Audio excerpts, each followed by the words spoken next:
Basi siku ya leo tutaingia katika ujumbe wetu wa mwaka. Tunaposema mwaka wa heshima na kuheshimishwa, heshima ya mtu inaonekana anapokuwa ana akili timamu, na pia mtu anapokuwa ana kazi, kitu cha kufanya, lakini pia anapokuwa ana mali au anapokuwa na umiliki wa vitu. Hapo ndipo heshima ya mtu tunaiona. Mtu hawezi akakuheshimu bila sababu hivi hivi. Kwa hiyo heshima inatafutwa, ama heshima ikipatwa inalindwa na inatunzwa. Ndio maana kuna mtu atakuwa na heshima lakini atapoteza ile heshima. Maanake anapopoteza maisha yake na anapopoteza ile heshima, maisha yake yanabadilika. Haya makundi matatu ya hivi vitu, akili, kazi na mali, vyote huwa vinatembea pamoja. Wote tutakuwa tuna heshima, lakini kila mmoja ana heshima aliyoipata kwa staili yake ama kwa namna yake, ama kuna kitu kilichomfanya apate heshima. Kuna watu tukiwasimamisha leo, tukitaja baadhi ya majina ya watu, heshima zao utajua amepata heshima kutokana na kazi anayofanya, kutokana na akili aliyonayo. Na ndio maana kuna swali moja tu tutajiuliza kwamba kwa nini viongozi wanalindwa? Analindwa kwa nini na ili iweje? Kwa nini watu hawajitoi kukulinda wewe, wanajitoa kwenda kulinda kiongozi? Ama mtu anapochaguliwa kuanzia leo utakuwa kiongozi, kwa nini anaanza kulindwa? Anafanya maono. Amen. Hebu niambie, umeenda kutafuta punda alafu unarudi wewe ni mfalme. Hivi unadhani hivyo vitu utavielewa kweli? Hauwezi ukavielewa kabisa.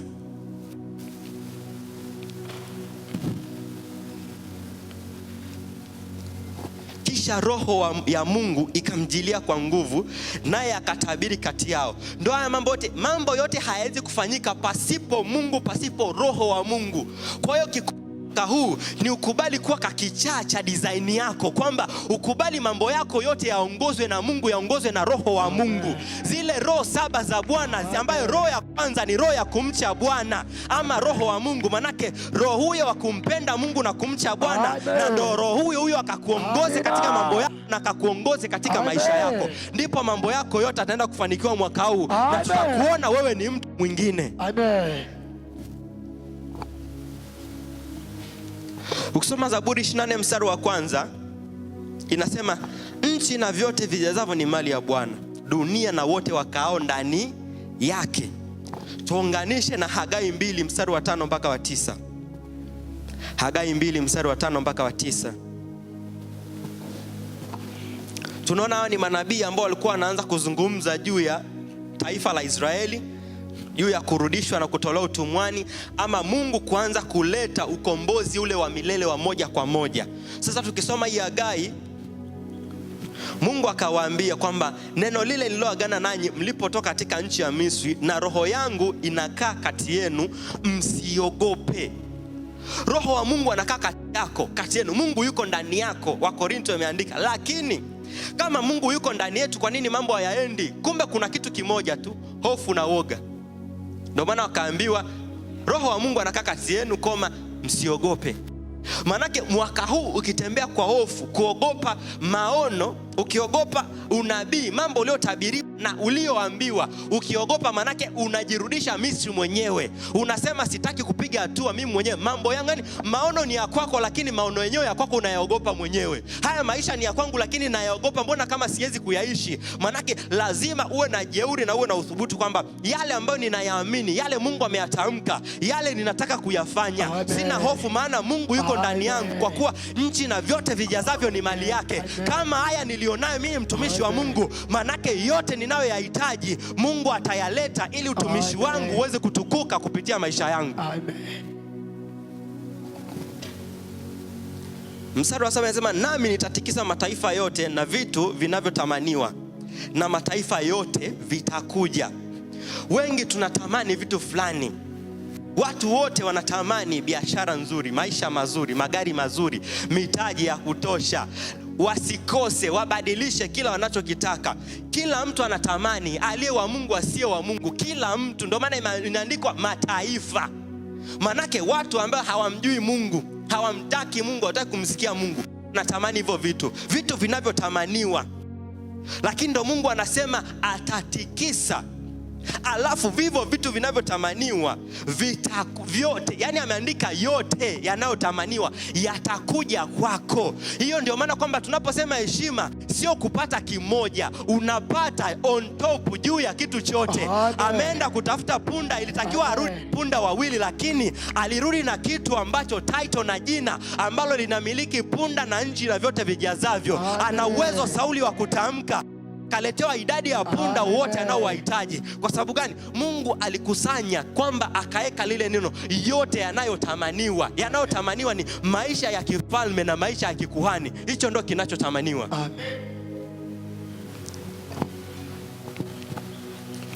Ndio kaongezea mstari wa 9 kwamba utukufu wa mwisho wa nyumba hii utakuwa mkuu kuliko utukufu wake wa kwanza.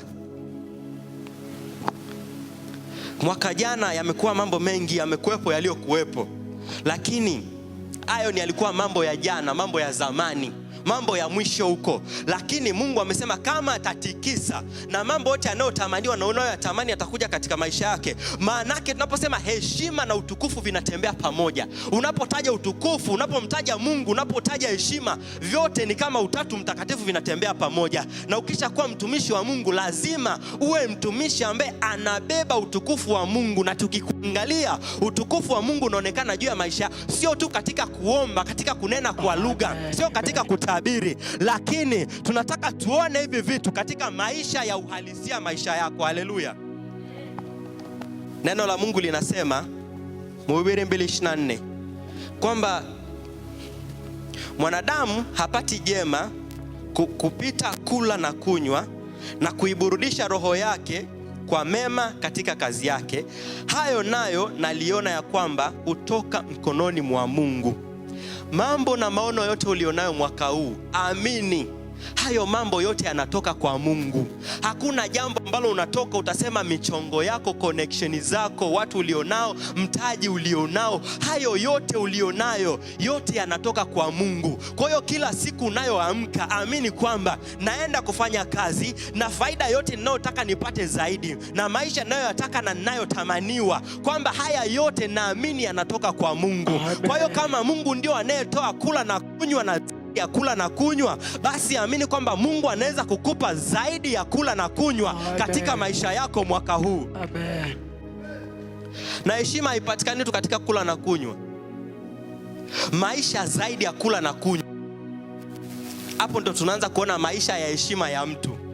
Isaya 61 mstari wa 2 mpaka wa 10, kitabu cha nabii Isaya anasema, kutangaza mwaka wa Bwana uliokubaliwa na siku ya kisasi cha Mungu wetu, kuwafariji wote waliao. Heshima inaambatana ama inakuwa ni tunda la kisasi cha Mungu. Manake maisha yako ulioteseka, maombi ulioyaomba, mambo yaliyozuiliwa, unapomuita Mungu ashuke, unapoingia katika kumpenda Mungu, Mungu hana kitu cha kukulipa zaidi ya yeye atukuzwe katika maisha yako. Na anapotukuzwa katika maisha yako, manake anakuja kufuta machozi, anakuja kukufariji, anakuja kukupa taji, anakuja kukupa vazi la sifa. Haleluya. Kubadilishiwa vazi, kubadilishiwa maisha. Lakini vazi pia ni vazi kama vazi. Maisha yako, kwamba tunaposema kubadilishiwa maisha na vazi vinatembea pamoja, kwa sababu mtu wa heshima na mavazi huwa yanaambatana pamoja. Huwezi kukuta mtu wa heshima anavaa maslipa kanda mbili, alafu anavaa na vipensi au jezi, alafu hayo ndo mavazi yake anaenda nayo mpaka kazini. Huyo sio mtu wa heshima. Atavaa akiwa anapunga upepo, akiwa nyumbani kwake, akiwa kibarazani, akiwa garden. Lakini mtu wa heshima hauwezi kumkuta nje akiwa na hayo mavazi. Manake utabadilishiwa vazi. Kuna mavazi mtu akikuona nao anajua haya ni mavazi ya huzuni na majonzi. Haya ni mavazi ya majivu. Haya ni mavazi ambayo mtu huyu ana roho zito, ana roho ya kuhuzunika, ana roho ya kilio. Kwa hiyo Mungu anapobadilisha mavazi yako na maisha yako yanatembea pamoja na yanaambatana pamoja. Nao watajenga mahali palipoachwa kizazi baada ya kizazi. Heshima ya mtu inakuja wapi? unafanya jambo ambalo wengine wameshindwa. Na ndio maana Mungu akawaambia, agano hili ninaloenda kuwapa na ninalokuambia kwamba nitakapowasimamisha na kuwaimarisha, kila mmoja akisimama ataenda kujenga ambapo wengine wameshindwa vizazi baada ya vizazi. Mambo ambayo watu wameshindwa miaka ya nyuma, mambo ambayo watu wameshindwa mwaka jana, yani sema nathubutu mwaka huu ninaenda kufanya, nathubutu mwaka huu ninaenda kutenda. Yale ambayo watu wameyakimbia na wameogopa mwaka jana, mimi mwaka huu ninaenda kuanza nayo mambo, ninaenda kuyafanya, maana Bwana Mungu wangu yuko pamoja nami na mambo hayo yanaenda kufanikiwa mwaka huu. Mwaka huu tuondokane na yale maisha ya kutafuta kazi au ajira, kwamba Mungu basi abadilishe maisha yetu sawa sawa na Daudi na Sauli. Daudi analisha, kwa sababu ndo alikuwa mdogo, analisha makundi ya familia ama mifugo ya familia kule kondeni, mahali kule pa kuchungia, ndo ilikuwa kazi yake. Kwamba lakini siku Mungu amekuja akabadilisha maisha yao, kwamba waliondokana na maisha ya kutafuta kazi. Hapo hapo unapokuwa mfalme hauna haja ya kutafuta kazi, wewe ni muda huo wa kuajiri watu na kutafuta watu gani wape ajira. Kwa hiyo mwaka huu tumwambie kwamba Mungu, najua Mungu uwezo na nguvu na mali na fedha unazo za kubadilisha maisha yangu. Una uwezo wa kuniondoa katika yale maisha ngira ya kuhangaika kila siku kutafuta mkate wa kila siku kuhangaika kutafuta kazi na ajira. Ila ninaamini Mungu mwaka huu utaniweka mahali ambapo sitakuwa na mawazo ya kazi wala ajira, ila nitawaza nimtafute nani, nimwajiri nani aweze kufanya maono yangu yaweze kutimia. Amen. Unajua kuna maono unayo, sio kwamba maono hayo unafanya wewe. Unahitaji watu sahihi waje kwenye maisha yako wafanye hiyo kazi, ndipo maono yako yaweze kutimia. Halo? Au unaamini kwamba paka Mungu akupe hela ndo maono yatimie? Sio kila mtu anahitaji hela, unahitaji watu. Maono ulionayo ukutane na watu waseme nilikuwa natafuta mtu kama wewe, alafu manake wewe ndo sawasawa na yale maisha ya Yusufu. Yusufu hakuwa anahitaji chochote, lakini ilikuwa anataka apate mtu. Lakini hapo hapo pia pale Misri ilikuwa inahitaji ipate mtu. Ndio maana walipofanikiwa alimwambia ukitoka usinisahau, akamsahau. Lakini siku ya mwisho alipotoka, Farao mwenyewe akasema na tupate wapi mtu kama huyu? Kwa hiyo wewe unawaambia Mungu kwa jina la Yesu kwamba mwaka huu yule mtu anayetafutwa mahali popote, ninaomba niwe mimi. Iwe ni katika huduma, iwe ni katika kazi, katika biashara, yule mtu ambaye anatafutwa ili mambo yaweze kwenda, mtu huyo ni mimi. Kwamba mwaka huu pia uondokane na ile kitu kwamba ikitokea mwaka huu nimefanikiwa, basi nijilinde isije nikatokea kwama ama nikafilisika tena. Maanake Mungu alisema agano ninaloingia nao ni agano la kumiliki maradufu, kumiliki zaidi ya vile ulivyomiliki mara ya kwanza. Sasa hiyo akili ya kupata hasara na kufilisika inatoka wapi? Maanake Mungu aondoe akili yako na arekebisha akili yako mwaka huu, kwamba Mungu kwa kuwa umenipa huu mwaka wa heshima, kwamba nikipata heshima yangu sitaondoka. Yani heshima hii haitaondoka, heshima hii nitakufa nayo. Heshima hii hamna mtu ataiondoa, hakuna mtu yoyote kimwili wala kiroho ataondoa heshima hii, ila heshima hii mpaka siku ya mwisho nitaondoka nayo. Amen. Kupata malipo ya kweli yote ambayo umeyaomba na umeyatumikia, kuna watu inawezekana wamekudhulumu au wamekucheleweshea, lakini Mungu ndo hapa anasema nitawapa malipo ya kweli, malipo ya haki. Tulifunzwa pia jana mchungaji Grace haki, alizungumzia swala la haki sana jana, kwamba manake utumishi wako na kutumika, kuna muda inawezekana sisi tumekusahau, watu wamekusahau, watu wamekusahau kupandishwa cheo, kuongezewa mshahara, kukutanishwa na baadhi ya watu, nitakukutanisha na mtu fulani biashara yako ikue, mabadilike. Watu wanasahau, lakini tunapokutana na Mungu kwamba anasema mimi ndio nitakao walipa malipo ya haki. Manake mwaka unaenda kumwambia Mungu, utumishi wote nilioufanya mwaka jana na miaka ya nyuma, Mungu ninakuja kwako, ninataka nipate malipo yangu. Kazi nilizozifanya mwaka jana, ninataka malipo yangu. Na kazi ambazo ninaenda kuzifanya mwaka huu kuanzia Januari mwaka huu 2026, Mungu ninaomba kila ombi, kila neno na kila mbegu ya kimwili na kiroho nitakayoipanda, ninaomba Mungu nipate malipo ya kila mbegu nitakayoipanda kwa mwaka huu.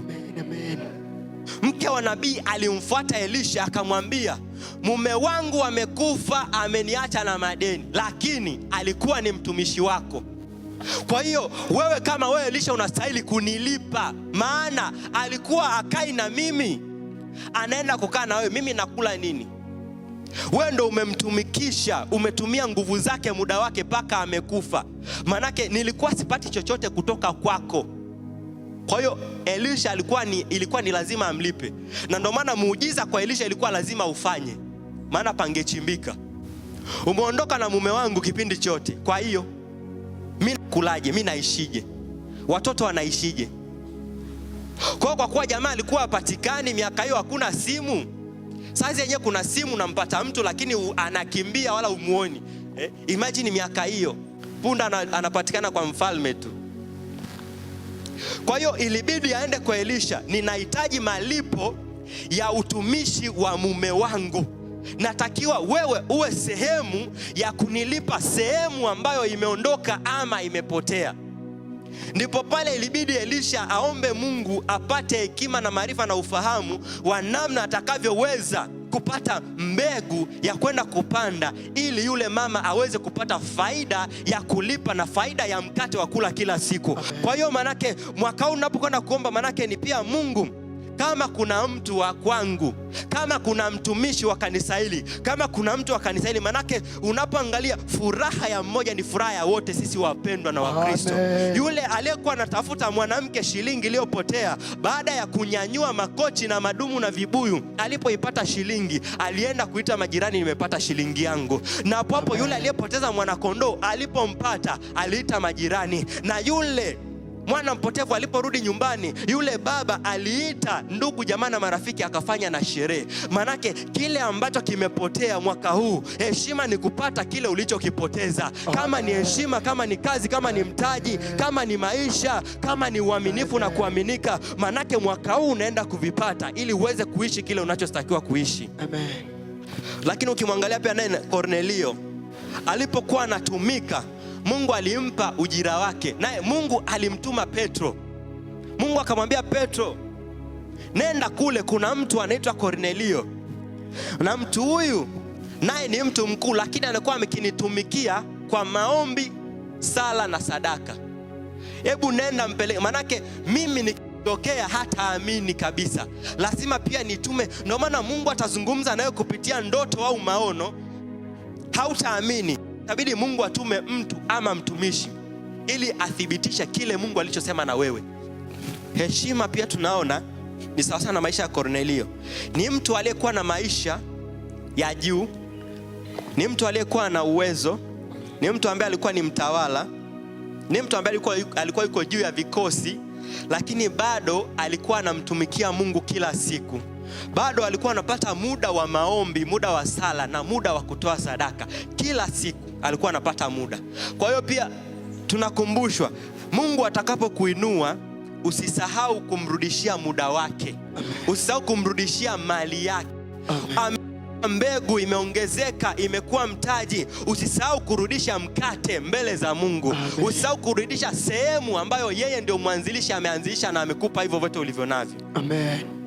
Lakini pia tunamwona Mordekai. Ukisoma Esther 6 mstari wa 1 mpaka wa 3, Mordekai alitumika kwa muda mrefu kwa jamii ya wana wa Israeli. Kwa hiyo alitumikia mataifa mawili kwa wakati mmoja, huko kwa Waisraeli, huko kwa Asuero mfalme. Kwa hiyo alipotumika, manake alistahili kulipwa ujira kwa nchi zote, taifa yote mawili kwa kipindi kile. Lakini kwa kuwa wana wa Israeli walikuwa ni kama sehemu ya utumwa ambao wamechukuliwa, kwa hiyo alikuwa hawana uwezo wa kumlipa, ila mfalme Asuero alikuwa na uwezo wa kumlipa. Na ndio maana ilipofika siku alipokuwa mtu mwaminifu Mordekai juu ya taifa la Israeli, lakini pia kwa Esta alivyomtunza na alivyomsaidia na alivyomlea, kwamba ilifika muda alistahili kupewa ujira. Na ndio maana ukisoma kwanza hiyo Esta 6 mstari wa 1 mpaka wa 3, usiku ule mfalme hakupata usingizi, akaamuru aletewe kitabu cha maandiko ya taarifa, nayo akasoma mbele ya mfalme. Ikaonekana kuwa imeandikwa ya kwamba Mordekai aliwachongea hao watu wawili, wasimamizi wawili ambao walikuwa wanalinda lango, walitaka kumtia mkononi, kumuua mfalme usiku. Lakini mfalme akasema, je, ni heshima gani au jaa gani Mordekai alilofanyiziwa kwa ajili ya hayo? Watumwa wa mfalme waliohudumu wakamwambia, hakuna alilofanyiziwa. Na pia ibada ya leo tarehe 1 tunaenda kumkumbusha Bwana kwamba mahali popote nilipopanda mbegu njema ya kimwili, ya kiroho, ya kifedha, ya mali, mahali popote nilipopanda hiyo mbegu njema na mtu akakua, akastawi na akafanikiwa, namwambia Mungu, leo ninaomba nikumbukwe. Ninaomba leo huyo mtu akose usingizi. Ninaona jina langu limjie usiku. Ninaomba akumbuke mtu ambaye amemfikisha pale alipo. Mwambie Mungu, ninastahili ujira wangu, nimempa, ndio maana maisha yake yamefika. Mungu, ninaomba nikumbuke na maisha yangu pia yabadilike kupitia yeye. Kama kuna roho inayopambana na wewe kukupishanisha na watu wanaotakiwa pia wakupe heshima, watu ambao natakiwa wakuweke mahali unapotakiwa kukaa. Unatakiwa ukutane na wafalme ili uwe mfalme, ukutane na makuhani ili uwe kuhani, matajiri ili uwe tajiri. Manake tunamwambia Mungu, kama kuna roho yoyote, upinzani wowote unanizuia, Mungu, tunaenda kuondoa siku ya leo. Tunaenda kufuta kila aina upinzani siku ya leo. Yoyote anayenizuia kimwili na kiroho, tunakwenda kumuondoa na kumweka pembeni kwa jina la Yesu.